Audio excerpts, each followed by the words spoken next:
जय गुरु जी। गुरु जी को चरण वंदना और गुरु जी की संगत को नमन।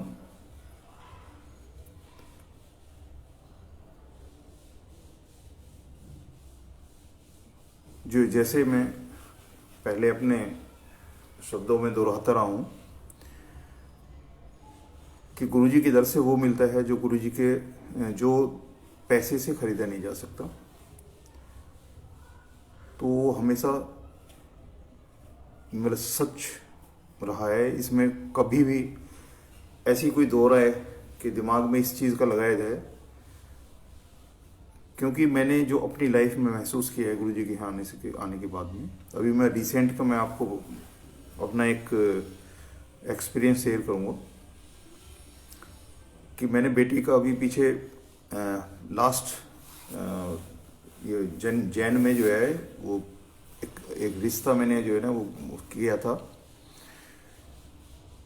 तो फरवरी में उसका वो रिंग सेरेमनी वगैरह था। तो मेरे अंदर एक एहसास था कि जो मेन हमारा कंसंट्रेशन होना चाहिए, जो काम हम करने जा रहे हैं उस काम में जो मेन चीज़ क्या है उसको करने के लिए, मतलब इधर उधर की चीज़ें उससे हटा के और मेन चीज़ क्या करनी है। तो मेरे उसमें ये था कि अगर शादी का असली मेन पर्पज़ है कि बाकी कुछ हो ना हो, लेकिन जो पानी ग्रहण संस्कार है वो अपने आप में वो एक तरीके से हो जाए। एक ये था कि बहुत ज़्यादा लोगों का या बहुत ज़्यादा आडंबर जो है वो उस तरह की कोई चीज़ है जो है ना, मैं नहीं चाह रहा था, मेरे मन में नहीं था कि अनावश्यक किसी ऐसा कोई दिखावा जिसका कोई जिंदगी के लिए कोई ऐसा मायने नहीं रखता, लेकिन ये है कि लोग दिखावा जो होता है जिसको दुनिया को दिखाने के लिए होता है उसके करने का। तो मैंने फरवरी में जब वो रिंग सेरेमनी वगैरह हुई तो जो मेन दोनों परिवार के लोग थे वो सारे मौजूद थे। तो मैंने उनको बोला, मैंने कि भाई ऐसा करो कि अभी पंडित जी को जो है ना फेरों वगैरह का सामान ले आओ तो असली काम भी हम कर लेते हैं। पंडित जी भी जो उनके हैं उन्होंने भी इस चीज़ को एग्री कर लिया कि हाँ जी आज दिन बड़ा शुभ है और आप ये काम कर लो, आज ही कर लो। लेकिन उधर से जो लोग थे वो नहीं अपने आप में वो एग्री हुए। फरवरी के बाद मार्च में जो मतलब अप्रैल में जो है वो शादी का होना तय हुआ। पंडित जी से पूरा पत्रा वगैरह दिखा के सब कुछ करा के उन लोगों ने जो है ना वो चीज़ तय की। लेकिन फरवरी को जो है वो ये मार्च में लॉकडाउन शुरू हो गया। अप्रैल का जो पीरियड था उसी लॉकडाउन के पीरियड में रहा। तो जो पंडित जी ने वो जो सुझाया था, जो उन्होंने बड़ा देख के गुण मिला के सब कुछ करके वो एक शुभ दिन निकाला था अप्रैल का, वो उसमें वो काम नहीं हुआ जिसके लिए हम कोशिश कर रहे थे कि भी शादी तय होगी तो अब इसको कर लिया जाए। जो मेरे उसमें चल रहा था, मैं फरवरी में जो मैं बोल रहा था कि भाई अभी इस बाकी इतने लोग मौजूद हैं और इस काम को कर लिया जाए, वो अप्रैल निकल गया। फिर उसके बाद अनलॉकडाउन शुरू हो गए, लिमिट शुरू हो गई। एट लास्ट करते करते वो दिसंबर तक ये चीज़ आ गया। अभी जो रिसेंट में गया दिसंबर, तो उस दिसंबर में ये एक मैसेज मेरे को गुरुजी की तरफ से मेरे को मिला। एक क्लियर मैसेज था कि नूल आनी है कि दुनिया को बिखाना है, कि 20 नवंबर को 4 लोग जाके और इस अपनी उसको नू को ले आए। मैंने अपनी बात अपने परिवार में रखी, क्योंकि जो मैसेज मेरे को मिला था उस मैसेज को मैं अपने पास तक तो नहीं रख सकता था।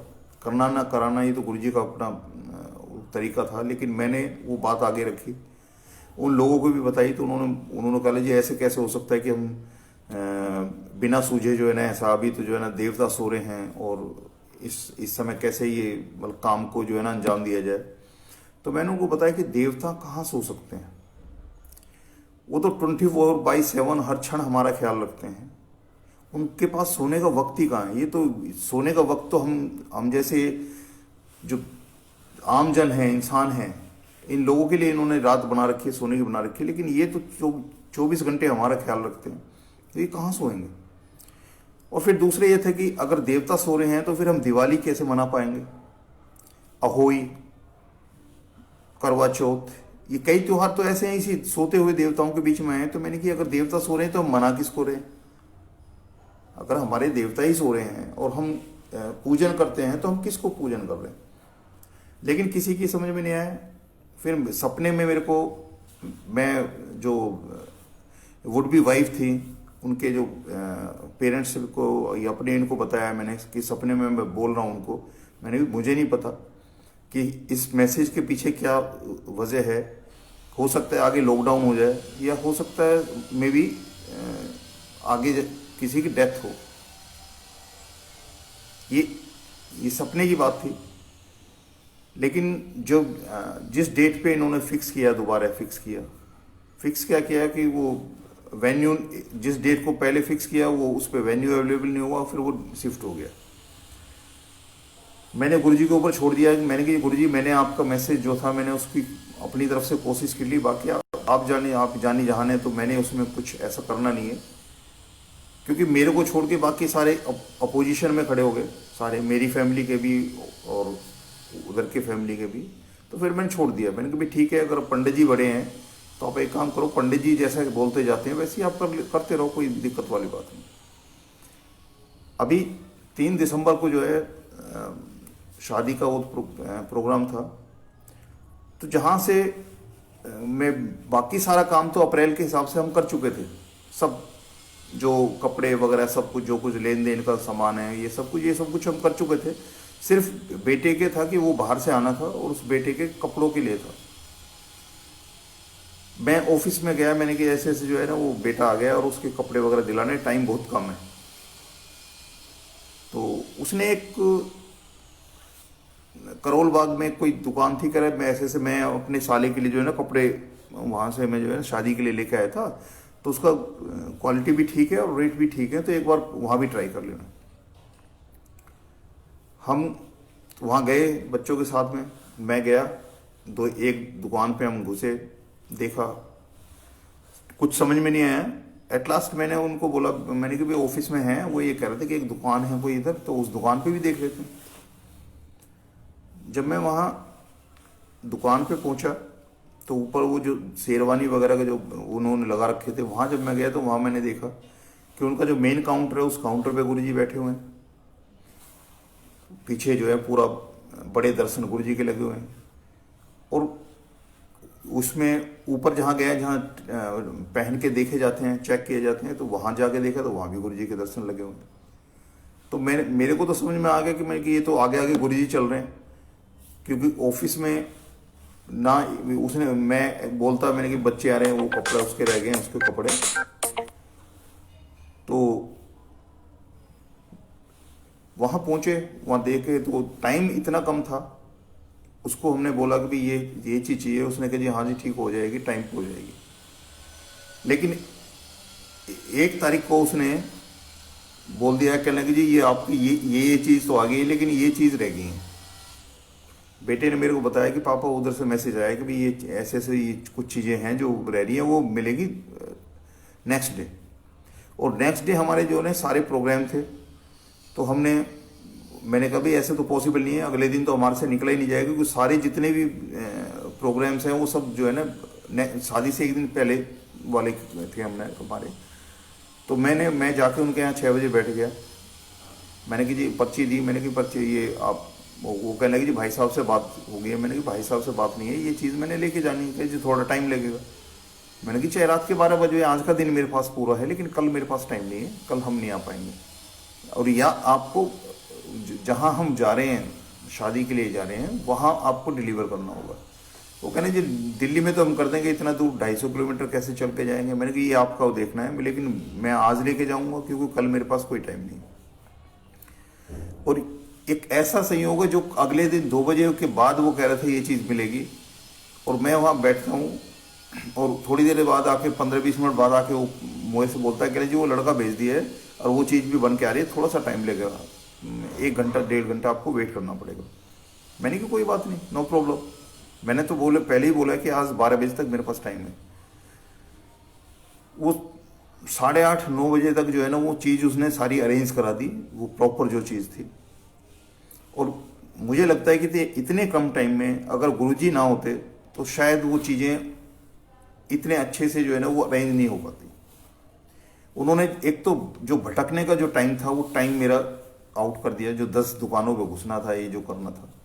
एक वहाँ जाके जो उन्होंने कमिटमेंट किया था, उस कमिटमेंट तो घंटे 2 घंटे डिले वाली जो बात थी वो, उसके बावजूद उन्होंने जो है वो चीज़ सेम डे अरेंज की, जिससे बड़े कंफर्टेबली हम अगला दिन अपना जो प्रोग्राम था वो कर सके। फिर इधर से जब हम नेक्स्ट डे प्रोसीड करते हैं,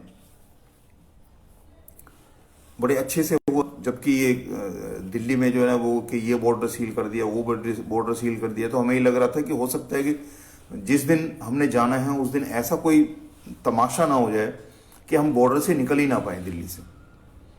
लेकिन ऐसा कुछ नहीं हुआ, बिल्कुल कहीं भी कोई किसी तरह कोई बैरियर, कोई चेकिंग किस तरह को नहीं, बिल्कुल पैसेज फ्री हो। हम वहाँ पहुँचे, वहाँ सुबह जो शादी का जो था वो सारे फंक्शंस वगैरह जैसे वहाँ हुए, तो सुबह मॉर्निंग में फेरे वगैरह के बाद में जो है ना उन्होंने हमने बोला भी चलो विदाई का प्रोसेस करो, जल्दी जल्दी निकल लेते हैं, दिन में आगे रास्ते में क्या हो क्या कह सकते हैं। तो उन्होंने जो वो पंडित जी से पूछा, पंडित जी ने बताया जी 8:30 बजे का टाइम है, उसका विदाई का टाइम जो है 8:30 बजे का। हमने बोला भी उनको भी तारों की छाँव में बोलते हैं कि भी तारों की छाँव में जो है ना विदाई करा दे तो अच्छा होता है, लेकिन चलो भी ठीक है, आपको वो करते करते 8:30 भी हो गए। 8:30 होने के बाद में हमने बोले जी अब ये प्रोसेस शुरू कर देते हैं, तो वो उन्होंने प्रोसेस शुरू किया। फिर इतने में हम वहाँ थे, तो वहाँ पता लगा कि जी बॉर्डर्स वगैरह में कालिंदी कुंज में कुछ प्रॉब्लम हो गई, इधर कुछ प्रॉब्लम हो गई है। तो हमें लगा कि अब हो सकता है कि वापसी में हमें थोड़ी मुश्किल का सामना करना पड़े, हो सकता है दिल्ली में एंट्री करने के लिए हमें प्रॉब्लम हो। तो हमने उनको बोला, मैंने कि जी जल्दी कर दो, क्योंकि जिस तरह से आपके अखबार भरे हुए हैं, अखबारों में लिखा हुआ है कि ये भी रास्ता बंद, वो भी रास्ता बंद, हो ना हो ऐसा भी हो सकता है डीएनडी जो है वो उस पर भी कोई प्रॉब्लम आ जाए और हमें वापस आपके ही आके 10-15 दिन आपके यहाँ रहना पड़े। तो मैंने कि आप अच्छा है कि आप जो है ना फटाफट मेरे यहाँ से विदाई करो। उन्होंने प्रोसेस को कट शॉर्ट किया और विदाई की हमें, हम वहाँ से निकले। तो जितने लोग वहाँ नाइट में बचे हुए थे, तो वहाँ से जब निकले हम, तो इस हिसाब से था कि अगर कहीं भी कोई प्रॉब्लम होती है तो हम वापस अपने यूपी में ही रुक जाएं। लेकिन वहाँ से चल के दिल्ली एंटर करने से लेके घर तक आने के उसमें बीच में बिल्कुल ऐसा पैसेज था जैसे लॉकडाउन के टाइम में मैंने देखा था दिल्ली को, कि जिस रास्ते पे जाओ उसमें सुनसान इक्की दुक्की गाड़ियां दिखाई दे रही हैं और बाकी मतलब ट्रैफिक चलता जा रहा है और कम से कम टाइम। तो उसी बीच में मैं जब वहाँ पहुँचता हूँ तो मेरे साले ने बताया कि वो जिस दिन उन्होंने वह आना था उससे एक दिन पहले वो पूजा करके उठता है और उसको एकदम बेहोशी सी हो जाती है, चक्कर आ जाते हैं। उसको वो डॉक्टर के पास ले जाते हैं, तो डॉक्टर उसको चेक करता है तो उसकी शुगर जाती है 337 के करीब और बीपी उसका 150 के करीब उसने बताया, और पल्स जो है बिल्कुल 40-50 के बीच में चलने लगी। तो बड़ी क्रिटिकल पोजीशन थी। तो उसने मेरे को वहाँ वेन्यू पे जब हम इकट्ठे मिले पहली मुलाकात, तो उसने मेरे को बताया कि जीजा जी ऐसे ऐसे जो है ना आज मतलब कल जो है मेरा लास्ट डे था और मैं मर चुका था। मैंने क्या हुआ कि ऐसे ऐसे था कि पूजा करके उठा और उठते एकदम जो है चक्कर आए और मैं बेहोशी की उसमें चला गया। तो वो तो वहाँ डॉक्टर को दिखाया, तो डॉक्टर ने तो मना किया था कि भाई आप ऐसी हालत में जो है ना आप मतलब ट्रैवल मत करो और तो आपको तो रेस्ट की भी ज़रूरत है और इलाज की भी ज़रूरत है। लेकिन मैंने ऊपर वाले से एक बोला, मेरे साले ने बोला कि मैंने एक वायदा किया हुआ है कि मैं वहाँ पहुँचूँगा। अब ये आपको देखना है कि मैं मतलब वहाँ पहुँचूँ, जिंदा पहुँचूँ या दूसरी हालत में पहुँचता हूँ, ये आपको डिसाइड करना है। क्योंकि मेरा साला भी जब गुरुजी एम्पायर स्टेट में बैठा करते थे तो उस समय वो मेरा साला गुरुजी के पास जो है साक्षात उसने भी दर्शन किए हुए हैं, उनकी ब्लेसिंग से उनको मानता भी है। तो जो चीज़, जो एप्रीहेंशन था, जो गुरुजी ने बोला था कि 20 तारीख को कर लो, दुनिया को दिखाने की जरूरत नहीं है, इसका नहीं है, वो चीज़। और मैंने जो सपने में बोला था कि हो सकता है लॉकडाउन हो जाए और हो सकता है कि किसी की डेथ हो जाए, तो जो लॉकडाउन जैसे पीरियड है, कोरोना का लॉकडाउन तो नहीं लग रहा, लेकिन ये जो किसानों को चारों तरफ जो घेराबंदी चल रही है, तो वो एक लॉकडाउन जैसा ही है। और कहीं भी कुछ भी डेवलपमेंट हो जाता है तो रास्तों का थोड़ा इस चीज़ का है।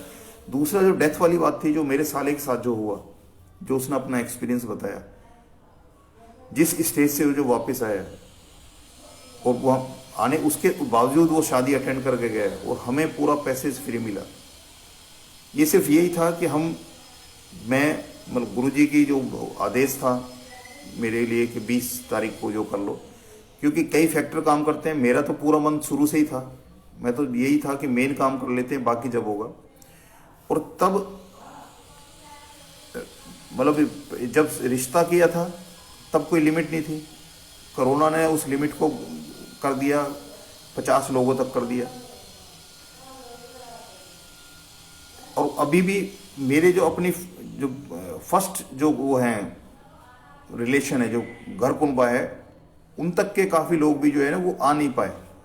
किसी को कोई कोरोना में हो गया, किसी को टाइफाइड का हो गया, कोई किसी की और ऐसी एंगेजमेंट है कि उसको अवॉइड नहीं कर सकता, निकल नहीं सकता। तो मतलब लीस्ट जो पर्सन थे वो जा तो वही पाए।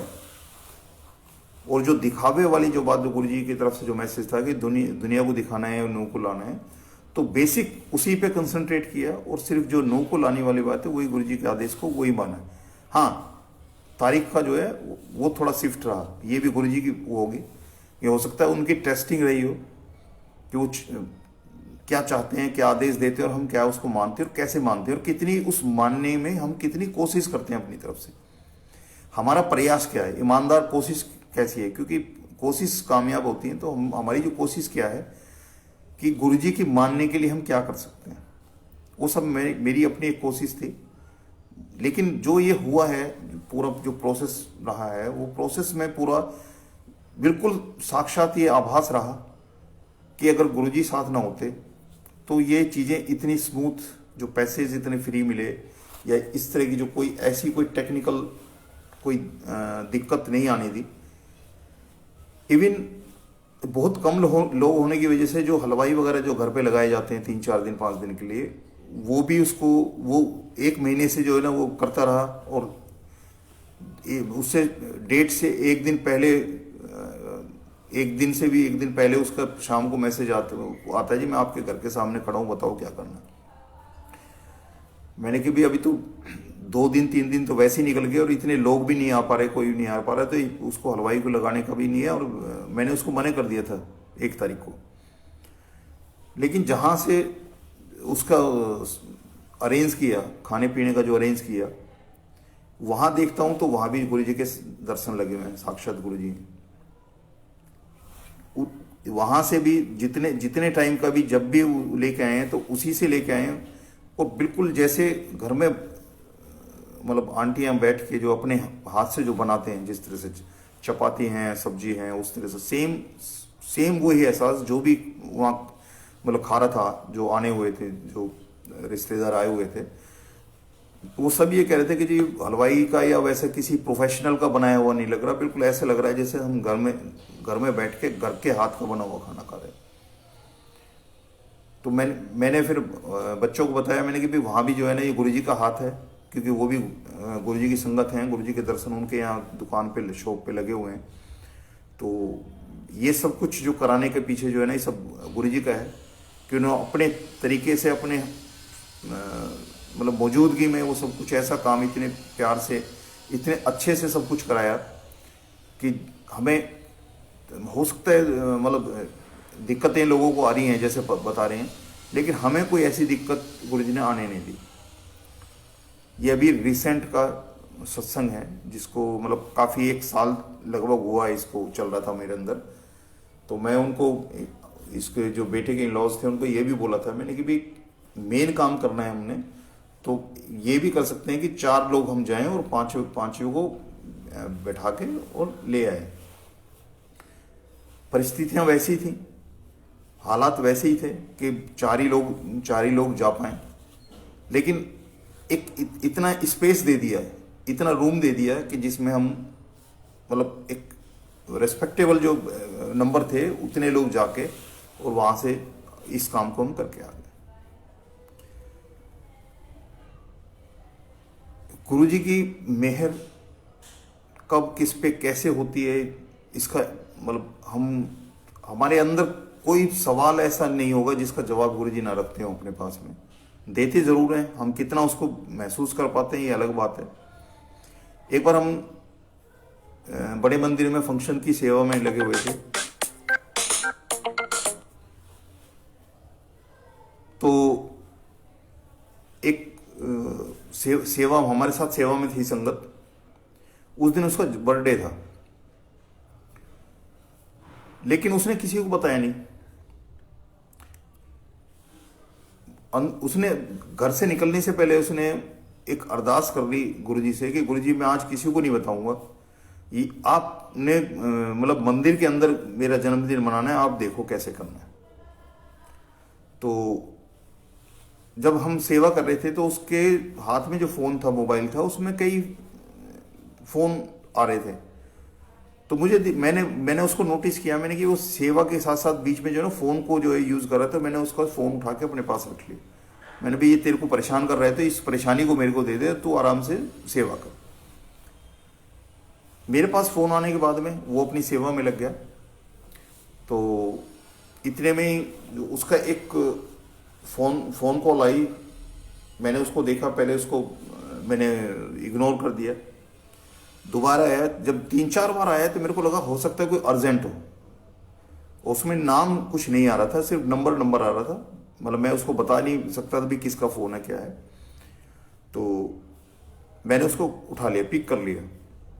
जैसे ही मैंने पिक किया तो उसने बोला कहने भाई ये फोन कैसे नहीं उठा रहा, आज पार्टी देनी पड़ेगी इसलिए फोन नहीं उठा रहा। कह रहा कहाँ मना रहा है बर्थडे। तो मेरे को पता लग गया। तो मैंने उसको बोला, मैंने कि जी ये फ़ोन उसके पास नहीं है, फ़ोन तो मेरे पास है। तो कह रहे अंकल वो जो है ना फ़ोन नहीं पिक कर रहा। मैंने कि फ़ोन मेरे पास है इसलिए उसको पता नहीं है। तो मैंने फिर सबको बताया। मैंने कि भाई तेरा आज जन्मदिन है और ऐसे ये तो तूने बताया नहीं सुबह से। उसने कहा कि अंकल मैं जो है ना गुरुजी को बोल गया था कि मैं किसी को नहीं बताऊंगा, आपने देखना है गुरुजी, आप अगर किसी को बताते हो और मेरा बर्थडे कैसे मनाते हो। अब बात ये हुई कि उसने जो बोला कि मैं गुरुजी को ये अरदास मैंने की हुई है। तो हम जब सेवा कर रहे थे तो कोई संगत आई, तो उस समय संगत को अलाउड था प्रसाद लाने के लिए। कोई समोसा प्रसाद ले आता था, कोई लड्डू प्रसाद ले आता था, मतलब जो भी वाटेवर जो भी जिसके मन में होता था या गुरुजी का जो के साथ जो भाव था वो प्रसाद लेके मंदिर में आते थे। और वो जो संगत वहाँ मौजूद होती थी उनमें वो सब बढ़ जाता था। तो बड़े मंदिर में कॉफ़ी स्टैंड है, तो वहाँ कॉफ़ी स्टैंड पे एक टोकरी रखी हुई थी। तो टोकरी रखी हुई थी, तो उस टोकरी में जब वो देखा कोई प्रसाद रखा हुआ है तो उसमें बिस्किट्स वगैरह रखे हुए थे। तो हमने जैसे ही उसको खोला, तो ऊपर तो बिस्किट थे लेकिन नीचे उसमें ये केक था। तो केक आ गया।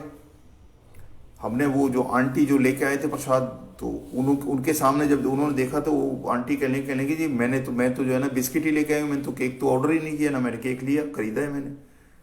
और उसके टोकरी के अंदर जो वो लेके आए थे, पैकिंग लेके आए थे, उसके अंदर जो है वो ऊपर वो थे आपके बिस्किट के पैकेट थे और नीचे केक का वो था।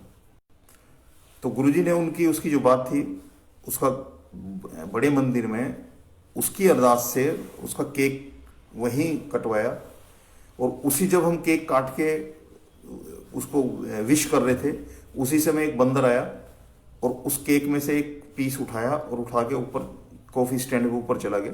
और ऊपर जाके उसने वहाँ खाना शुरू कर दिया। तो मैंने उसको बोला, मैंने कि भाई ये देख कि हम ही शामिल नहीं है इसमें, गुरुजी ने जो है ना अपने उनको भी भेज दिया कि भाई वो भी लेके गए, बाकी ना बिस्कुट लेके गया ना कुछ लेके गया, सिर्फ जो केक जो जिस केक को हमने वो किया था उसके लिए जन्मदिन के लिए किया था उसी में से टुकड़ा उठा के लेके गया वो।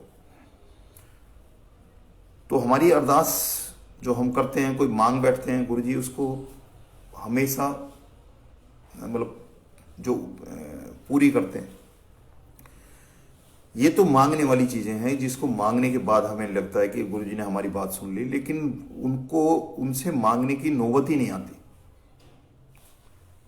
अभी मैं इसी जो पीछे अभी मैंने जो अपना जो सत्संग सुनाया उसके साथ ही मैं एक चीज और मैं ऐड करना चाहता हूँ कि अभी पहले 2 कमरों का मकान गुरुजी ने कराया, सरकारी मकान से उसमें गया मैं, उसी के साथ उससे बेटे से जो बड़ी बिटिया है उसकी शादी की थी, तो वो 2 कमरों का मकान था।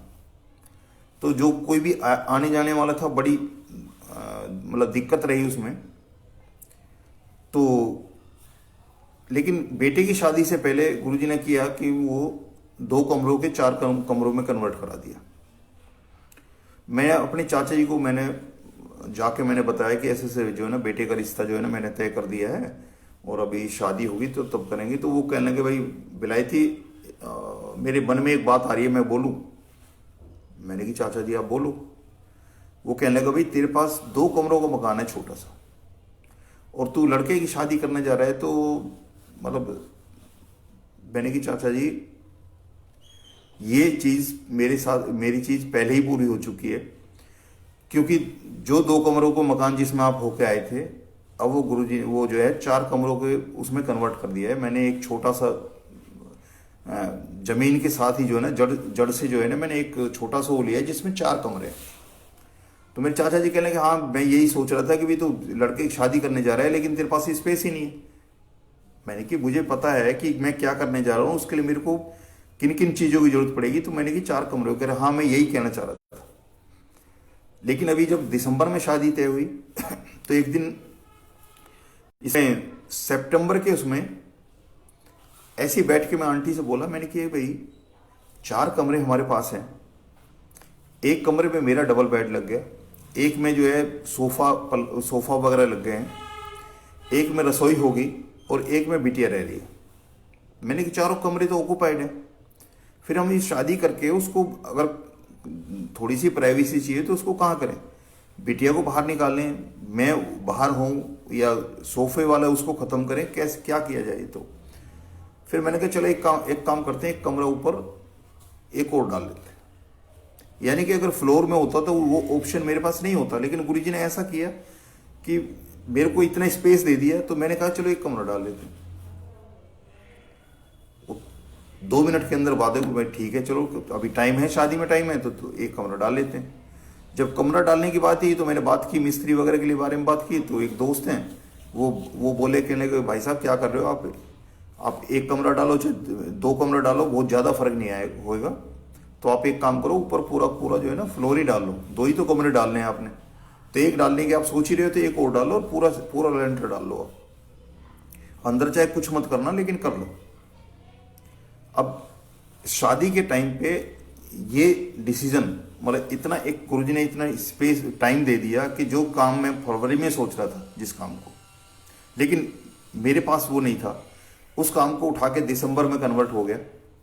तो इतना टाइम मेरे को गुरुजी ने दे दिया कि सितंबर में जब ये बात हुई उसी 10 मिनट के अंदर डिसीजन भी हो गया और उससे जो मिस्त्री वगैरह था जिसको ठेका देना था उससे बात भी हो गई और नेक्स्ट वेरी डे जो है मंडे से वो काम शुरू कर दिए। दिसंबर के ये 25 दिसंबर जब से ये देवठान वाली बात होती है, इस देवठान के टाइम पे वो लगभग वो सारे दो दिन 26-27 तारीख तक वो सारे मिस्त्री वगैरह सब निकल के, और गुरुजी ने जो वो स्पेस, तो मैं आंटी से यही बोल रहा था, मैंने कि क्या ये लॉकडाउन और ये सारा जो चीज़ है कोरोना ये हमारे लिए चल रही थी? क्योंकि हम जो इंतजाम करना चाहिए उसको इग्नोर करके उस काम को करने जा रहे थे। तो मतलब शादी तो करने जा रहे हैं लेकिन उस चीज के अगली चीज नहीं करी थी। तो मैंने कि ये मुझे लग रहा है कि ये लॉकडाउन वगैरह सब कुछ हमारे लिए थे कि सोच लो अच्छे से कि जो तुम करने जा रहे हो उसके लिए क्या तुम अपने आप को तैयार कर चुके हो, क्या तुम्हारे पास उतने साधन हो चुके हैं। और वो 2 महीने के अंदर वो एक जो छोटा सा फ्लोर हो गया, बच्चों के लिए स्पेस हो गया, जो आने जाने वाले थे उनको इधर उधर ना देख के उसी एकोमोडेशन में जो है ना उनको ठहरने की जगह हो गई। जितने भी जो फर्स्ट सर्कल के जितने लोग आए थे वो लोग वो भी सब आराम से हो गए, इधर उधर कहीं जाने की जरूरत नहीं पड़ी। ये अब ऐसा डिसीजन कि एक तरफ शादी और उससे पहले ये था बड़ी बिटिया के शादी के टाइम पे भी ने ऐसे ही कराया था कि इधर मैं शादी की तैयारी कर रहा हूँ और उधर मदर ने जो है ना वो पुराना मकान था उसको तोड़ना शुरू करा दिया।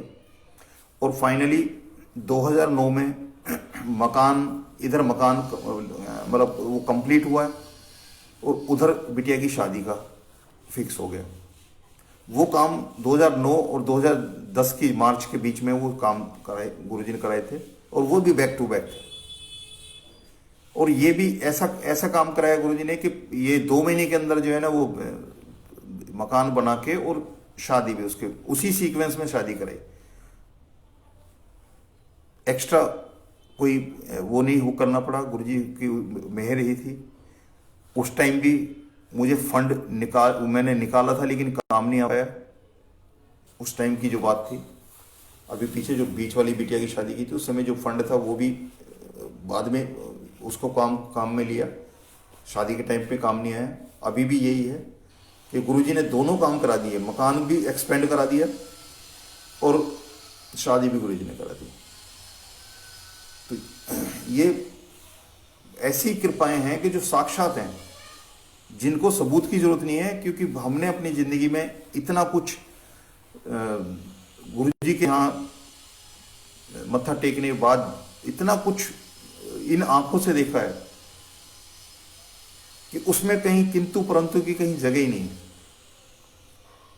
किसी चीज का शको शुभा नहीं है कि हम किसी बात को लेके चलें कि ये हो सकता है या नहीं हो सकता। ये तय है कि आपकी एक भी जरूरत जो गुरुजी की शरण में आ गया उसकी एक भी जरूरत अधूरी नहीं रह सकती। भले उसके पास साधन विहीन है, साधनहीन है, ये क्या है ये बात अलग है कि लिए कैसे कराएंगे, किस जरिए से कराएंगे, क्या कराएंगे। और उसके अंदर भी कुछ ऐसा नहीं कराएंगे जिससे कि आपके मन में कोई बोझ हो कि मैंने ऐसा कुछ गलत करके ये काम किया। ये उससे भी बड़ी चीज है कि जरिया और रास्ता बिल्कुल मतलब सच्चा और सीधा होगा। उसमें कहीं ऐसा मोड़ नहीं आएगा जिसमें आदमी को कल को एक गिल्टी कॉन्शियस हो जाए कि हाँ मैंने ये काम किया लेकिन इसके लिए मैंने ये कुछ गलत करने की कोशिश की। फिजिकल फिटनेस का भी गुरुजी ने जो कराया पीछे जो 1.5 साल से जो मेरे साथ जो चल रहा है कि 1.5 साल से ना कोई दवाई ना कोई बीमारी, डॉक्टर हॉस्पिटल सब कुछ गायब कर दी लाइफ से। अभी शादी के दौरान में वो उसकी टेस्टिंग भी कराई गुरुजी ने। और टेस्टिंग कैसे कराई कि बारात में बाराती लोग हो गए सीमित,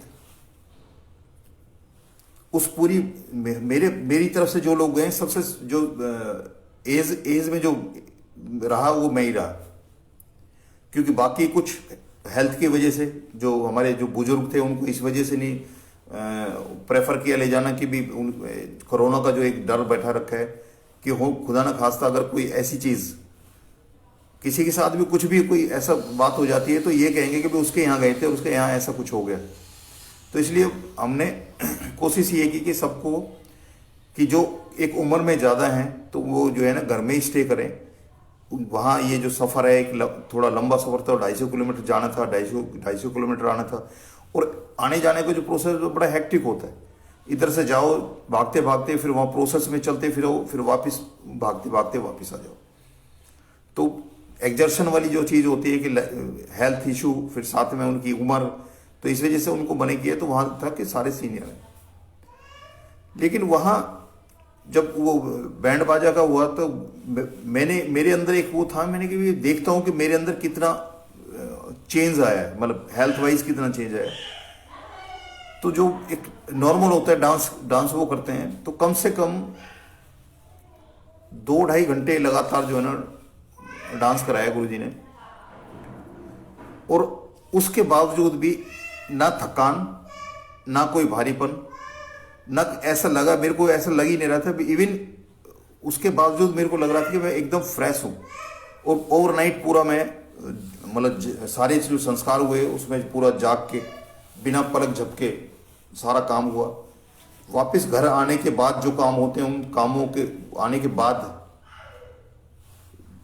इतना मतलब इतना लंबा का टेस्ट हुआ कि यहाँ से दिल्ली से जाना, सारे प्रोसेस में जगह ही रहना, वहाँ से वापस लौट के आना, फिर यहाँ जितना प्रोसेस है उस टाइम पे सारी जगह रहना, जो चीज़ें थी उनको अरेंज करने का, और रात को 9-10 बजे जाके जो है ना वो लेटना, और सुबह वही नॉर्मल टाइम जो 5 बजे का टाइम उठने का बना रखा है उसी में उठ जाना।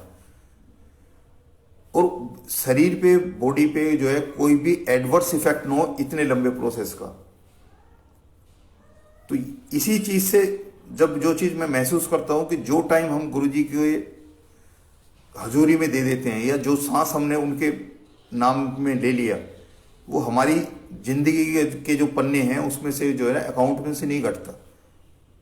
नहीं अदरवाइज उसका शादी के जो एक रात का जगने का होता है, यहाँ मतलब एक दिन पहले 12 बजे सोना, सुबह 4 बजे उठ के जो है ना जाने के प्रोसेस में जाना, वो इतना लंबा प्रोसेस के बावजूद भी शरीर पे एडवर्स इफेक्ट ना होना।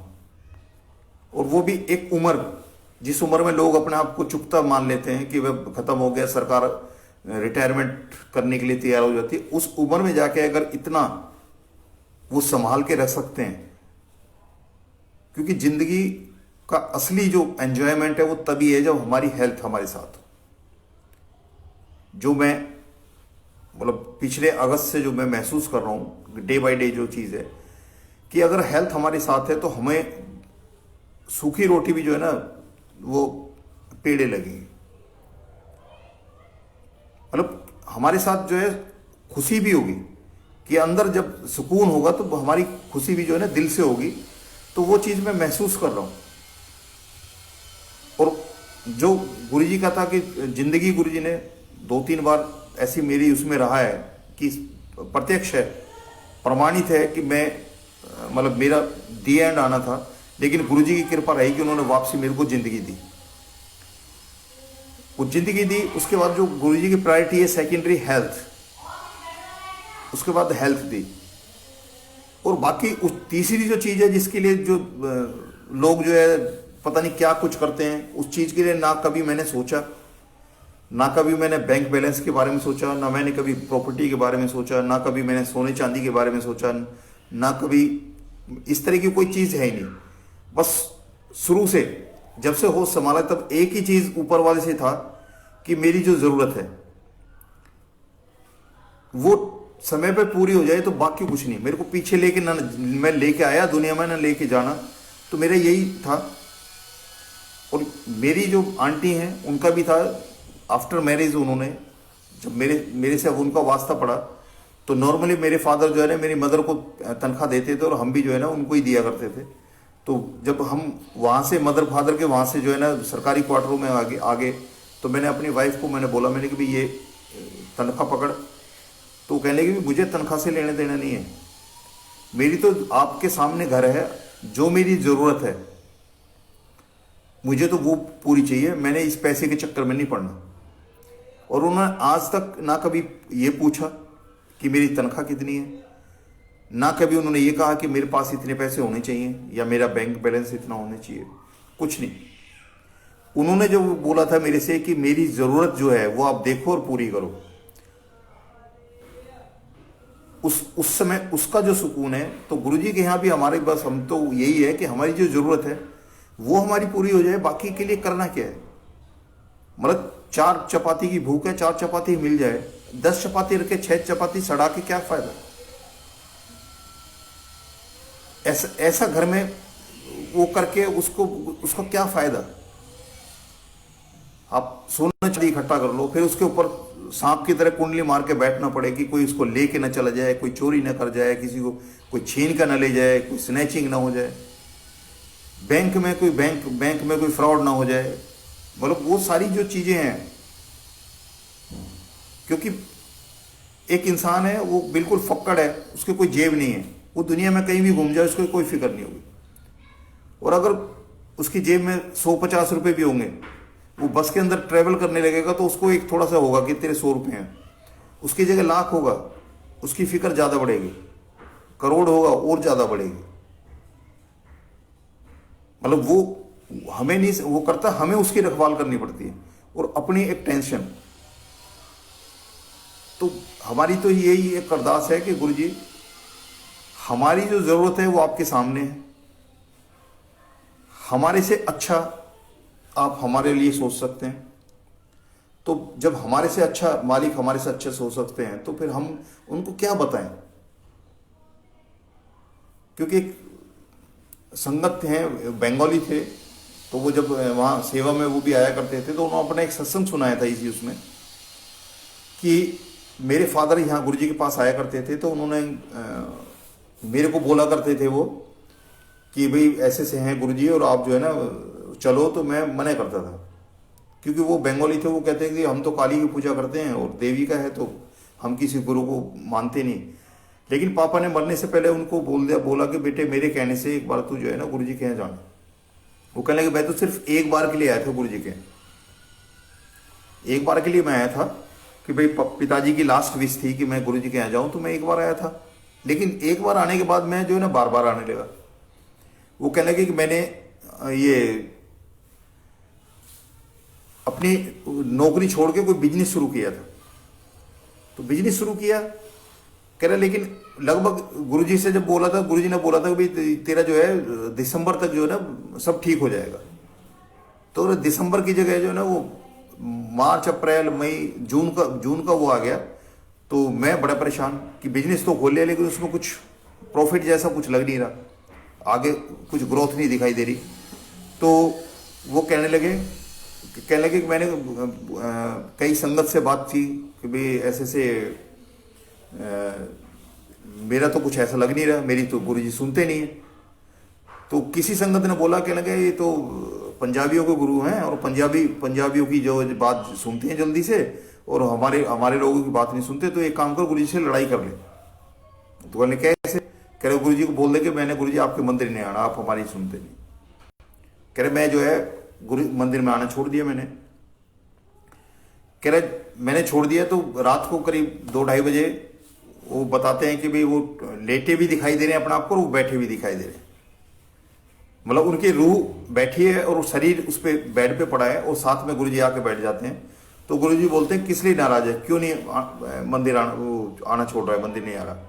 वो कह रहे गुरुजी आप तो पंजाबी गुरु हैं, उनकी सुनते हैं और मेरा तो आपने बोला था दिसंबर में सब कुछ ठीक ठाक हो जाएगा और ये जून आ गया तो मेरा तो कुछ भी नहीं हो रहा, बिजनेस में कोई ग्रोथ ही नहीं है किसी तरह का, साल भर हो गया करीब।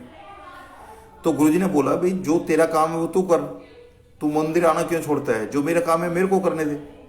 तो कहने लगा नहीं गुरुजी आपको नहीं पता मेरे क्या मतलब वो है, मैंने जो है ना किया है और साल भर हो गया। तो कहने लगे भी मैंने अगर दिसंबर ना बोलता तो क्या कि तेरा जून आ जाता। कह रहा फिर दूसरा कि तू ये बता कि तेरी कौन सी जरूरत है जो पूरी नहीं हुई। कहने लगे मैंने अपने पिछले साल पूरे साल को देखा तो मैंने देखा कि बच्चों की स्कूल की फीस भी जा रही है, बिजली का बिल भी जा रहा है, हम खा पी भी रहे हैं, सब कुछ चल रहा है, लेकिन बिजनेस में कोई प्रॉफिट नहीं हो रहा।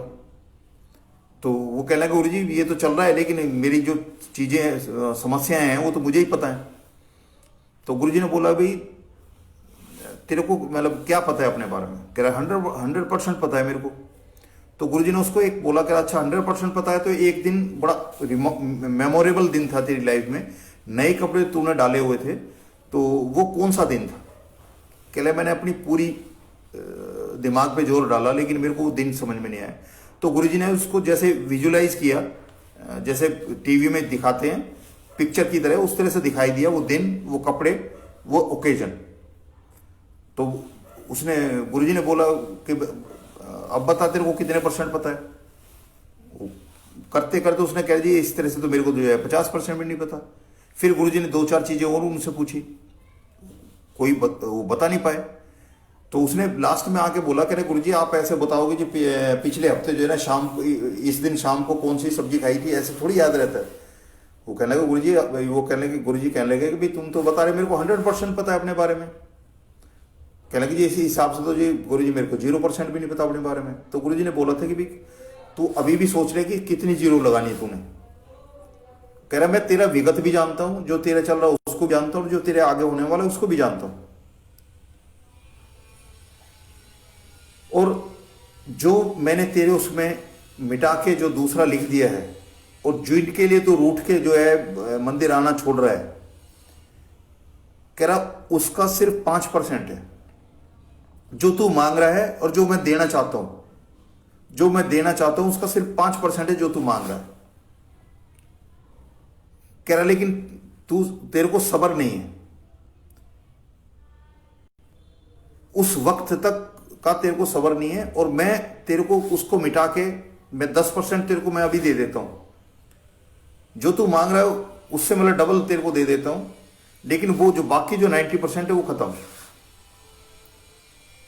तो उसने फिर गुरुजी को बोला कि नहीं गुरुजी जैसा आप चाहते हो वैसा आप करो, मतलब जो सरेंडर की स्टेज थी उसने सरेंडर किया, फिर उसने मंदिर आना शुरू किया।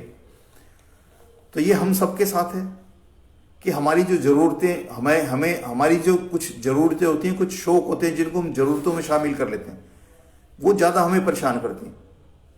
और हम कोशिश क्या करते हैं कि अपने शौकों को ज़रूरत बना के जो है ना उनके पीछे जो है ना अपनी मतलब कमाई, अपना समय, बहुत सारी चीज़ें उन पे हम खर्च करते हैं जो हम अपने शौक को ज़रूरत बना लेते हैं। और किसी भी इंसान का छोटे छोटा शौक भी जो है ना उसको ज़िंदगी में भारी पड़ता है।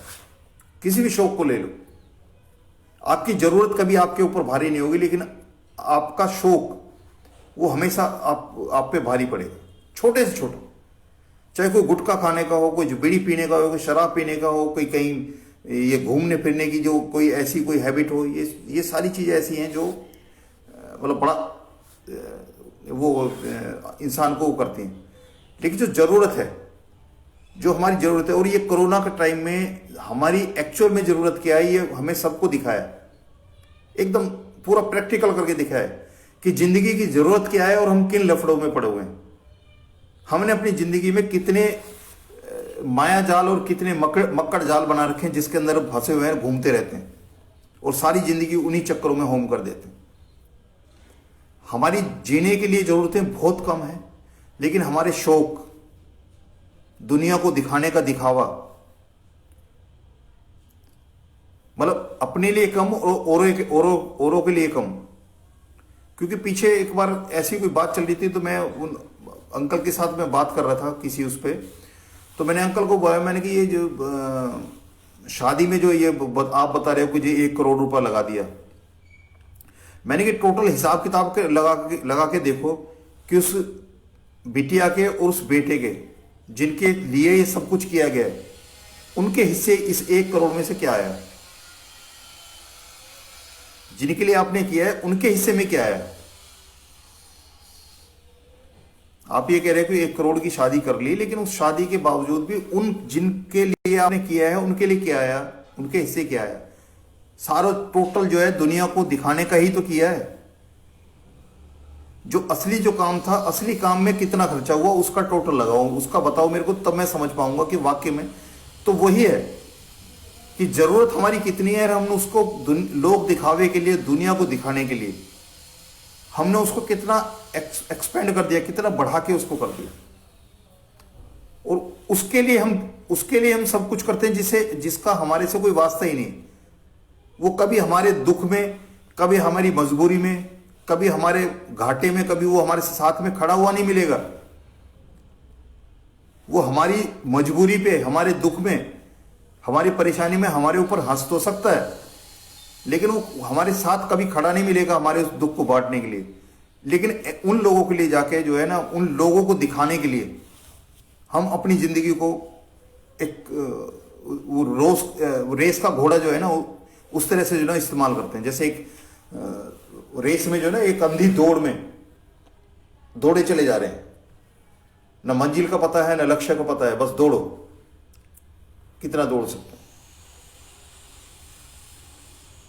दूसरे को दिखाने के चक्कर में हम अपना भट्टा भट्टा जो एक वो होता है कि अपना भट्टा बैठा लेते हैं। तो ये है कि जिंदगी को जियो, दिल से जियो। दुनिया को दिखा के क्या होगा? दुनिया को भी सच पता है और उससे बड़ा सच पता है हमारे रब को। दिखावा कुछ टाइम का होता है लेकिन उसकी सच्चाई पता लग जाती है। लेकिन दिल से क्या हुआ कोई भी काम है उसकी सफा भी अलग होती है और उसमें सब्र भी हमें आता है, सुकून भी मिलता है और खुशी भी मिलती है। कई दफे होता है हम बहुत सब कुछ कर लेते हैं लेकिन हम टेंशन अपनी बढ़ा लेते हैं। अभी रिसेंट में पिछले साल ही मेरा छोटा भाई है, उसको पहले जो शॉप थी वो उसके नाम कराई। किन हालात में कराई ये तो वही बता सकता है, लेकिन मैं उसमें जितना मैंने पार्टिसिपेट किया है मुझे पता है कि अगर गुरुजी की कृपा ना हुई होती, गुरुजी की ब्लेसिंग्स ना होती, गुरुजी साथ में खड़े ना होते तो वो चीज असंभव थी। उसके बाद एक मेरे फादर ने कभी, मैं जब सरकारी क्वार्टर में रहता था तो मैं उनको अपने यहाँ लेके आया था। उन्होंने मेरे पास से वो मेरे मदर से बोल के चले गई, कहने भाई मैं तो अपने घर में जाकर रहूँगा, ये तो सब किराए पे रहते हैं, मैं किराए में क्यों रहूँ जो मेरा अपना घर है। वो बात उन्होंने बोली थी 2005 में। गुरुजी ये पिताजी जो है ना वो गुरुजी के पास चले गए, लेकिन उनकी वो जो बात थी, जो बोलते थे कि भाई ये तो सब किराए पे रह रहे हैं, मैं अपने घर में रह रहा हूं। ये 2020 एक ऐसा मतलब है 2020 जो है कि उसमें एक, उससे पहले मतलब मुझे अपने घर में बैठाया, मेरे से छोटे वाला अपने घर में बैठा हुआ है, उससे छोटे वाला अपने घर में बैठा हुआ है, जो हैदराबाद में है वो इस साल अपने घर में बैठाया है। किन हालात में, किस उसमें उसको वहां बैठाया है कि 3 दिन, उसने बताया कि 3 दिन के लिए जो है सिर्फ रजिस्ट्री का जो है ना, रजिस्ट्रेशन का वो खुला है।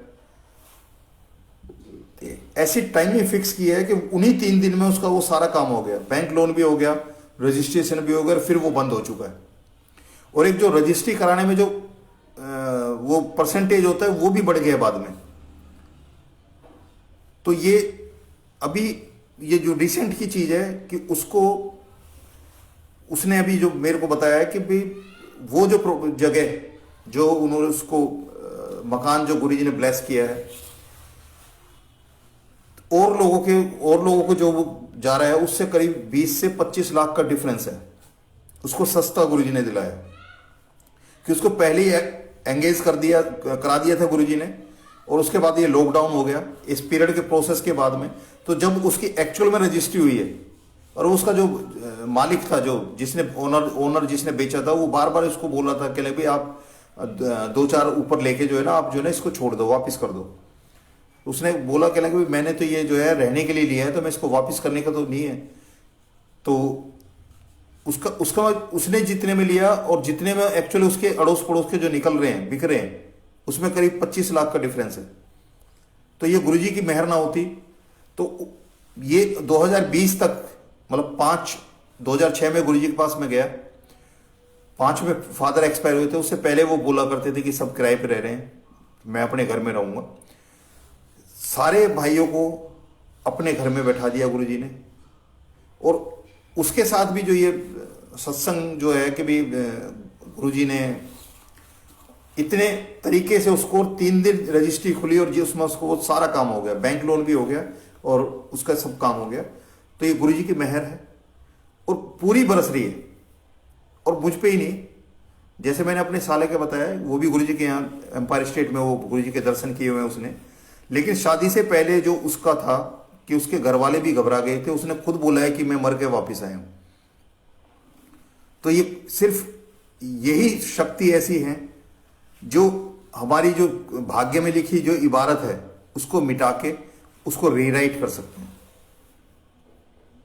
और मेरी तो की हुई है, लेकिन उन लोगों के साथ भी गुरुजी ने बहुत कृपा की है जिनका मेरे साथ अटैचमेंट है, जिनका मेरे साथ दिली लगाव है, जो मेरे को दिल से चाहते हैं या मैं उनको दिल से चाहता हूं, उन सबके ऊपर भी गुरुजी की कृपा भरपूर है। वो देखते हैं, प्रत्यक्ष है। सिर्फ हमें वो सरेंडर का है कि अपने आप को गुरुजी के सामने उनको, उनकी चरण में, उनके शरण में अपने आप को छोड़ देना है, सौंप देना उनको। जो वो करना चाहते हैं, जैसा वो करना चाहते हैं, जो कराना चाहते हैं, सब कुछ उनके हाथ है। हमें तो बस जितना हमें करने के लिए दे दें या जितने हमें करने के लिए शक्ति प्रदान कर दें। क्योंकि जब सेवा की वो होती है तो हम ये एक ही अरदास करते हैं कि गुरुजी जो सेवा आप बख्श रहे हो उसको कराने की ताकत भी आप दे दो, क्योंकि हमारे अंदर वो चीज वो नहीं है। आप दोगे भी आप और कराओगे भी आप। और ये इतना इजी, अभी पीछे महाशिव पुराण पढ़ रहे हैं या और जो चीज है उसके अंदर जितना बड़ा लंबा प्रोसेस है उस तक पहुंचने के लिए, बहुत ही गहन और बहुत ही लंबा प्रोसेस है। और इतना इजी महाशिव का गुरु रूप में आके और इतना इजीएस्ट वे में हमें अपने अपनाना, हमें संभालना, हमें अपनी शरण में लेना, हमारी औकात से बाहर हमें देना, ये बहुत सारी ऐसी जो चीजें हैं गुरुजी की जो सिर्फ गुरुजी ही कर सकते हैं। क्योंकि पूजा पाठ मानते हम तब पहले भी थे, उन देवी देवताओं को उनसे भी हमें बहुत कुछ मिला।